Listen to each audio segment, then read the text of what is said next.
सोमवार से शुरू हो रहे बजट सत्र से पहले मुख्यमंत्री योगी आदित्यनाथ ने विधानसभा में सर्वदलीय बैठक की। इसमें सपा के अध्यक्ष अखिलेश यादव को छोड़कर बाकी सभी दलों के विधायक दल के नेता शामिल हुए। सपा से बैठक में विधायक इंद्रजीत सरोज शामिल हुए। मुख्यमंत्री ने सभी पार्टी के नेताओं से सदन को शांतिपूर्ण ढंग से चलवाने में मदद की अपील की।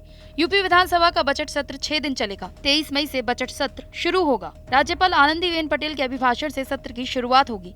26 मई को सदन में योगी सरकार दूसरे कार्यकाल का अपना पहला वित्तीय बजट पेश करेगी। समाजवादी पार्टी अध्यक्ष अखिलेश यादव ने सपा विधानमंडल दल की बैठक बुलाई, जिसमें सपा के विधायक और विधान परिषद के सदस्य शामिल हुए। बैठक में सरकार को घेरने की रणनीति तैयार की गई। सपा ने सरकार को बेरोजगारी, कानून व्यवस्था और महंगाई के मुद्दे पर घेरने की रणनीति बनाई। इसके लिए पार्टी की तरफ से आंकड़े भी जुटाए गए। समाजवादी पार्टी ने सत्र महज 6 दिन का होने पर भी सवाल उठाए हैं। समाजवादी पार्टी के विधायकों की बैठक में ये तय हुआ है कि हम लोग कल से ही विधानसभा के अंदर सरकार को घेरने का काम करेंगे। प्रदेश में लगातार महंगाई बढ़ रही है, बेरोजगारी बढ़ रही है, विकास के सारे काम ठप हैं, अपराध बेतहाशा बढ़ रहे हैं, पूरे प्रदेश में जंगल माफिया, गुंडा राज कायम हो गया है। इसके खिलाफ हम लोगों का संघर्ष कल से शुरू होगा। सत्र छोटा कर दिया गया है। सत्र छोटा करने की वजह से भी बहुत परेशानी है। सत्र के दिनों की संख्या बढ़ाई जाए, जिससे ये चीज आगे बढ़े। समाजवादी पार्टी विधानमंडल दल की बैठक में आजम खान और उनके बेटे अब्दुल्ला आजम, बरेली से विधायक सरजील इस्लाम भी नहीं शामिल हुए।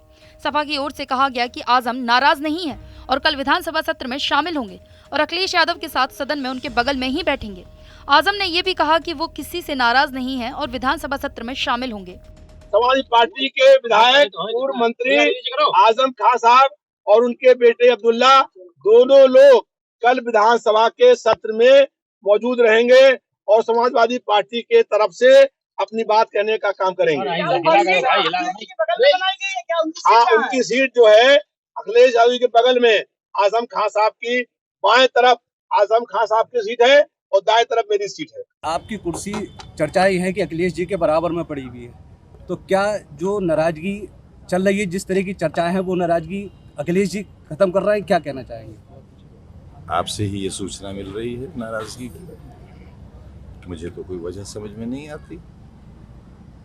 दूसरी ये कि नाराज होने के लिए कोई आधार चाहिए। सपा सांसद शफीकुर रहमान ने कहा कि वाराणसी की ज्ञानवापी मस्जिद में कोई शिवलिंग नहीं है। इस तरह के मुद्दे 2024 के लोकसभा चुनाव में ध्रुवीकरण करने के लिए उठाए जा रहे हैं। उन्होंने कहा कि अगर आप इतिहास को देखेंगे तो पाएंगे कि वहां कोई शिवलिंग नहीं था। ये सब लोगों को भावनात्मक रूप से बरगलाने के लिए कहा जा रहा है, जिससे कि 2024 के लोकसभा चुनाव में ध्रुवीकरण का लाभ लिया जा सके। वर्क यही नहीं रुके। उन्होंने साफ कहा कि चाहे जो हो जाए, कितनी भी कुर्बानियां देनी पड़े, लेकिन हमसे हमारी मस्जिद कोई नहीं छीन सकता।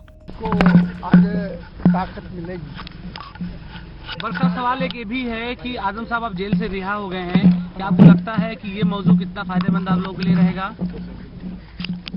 ठीक है, ये तो अब आजम साहब से मेरी तो मुलाकात हुई और आजम खान आए हैं, खुशी की बात है, बाहर आए हैं और अल्लाह उन्हें बहरहाल ताकत दे।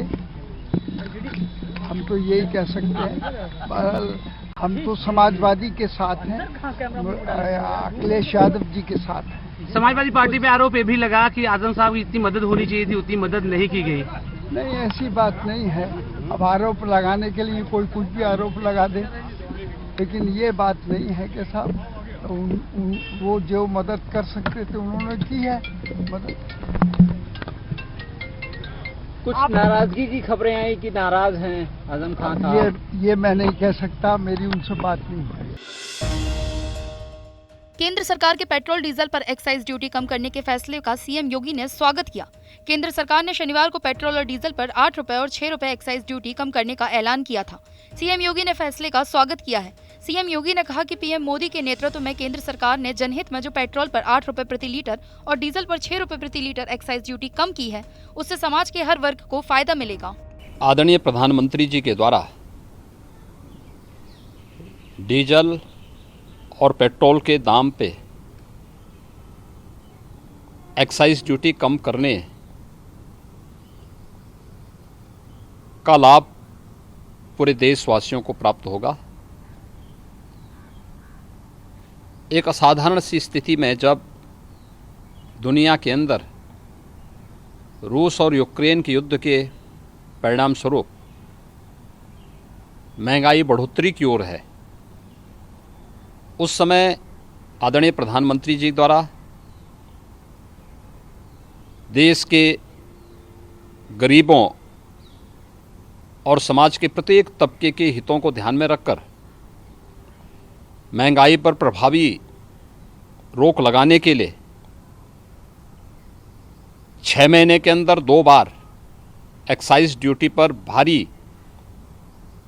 कमी करने का ये निर्णय अत्यंत अभिनंदनीय है।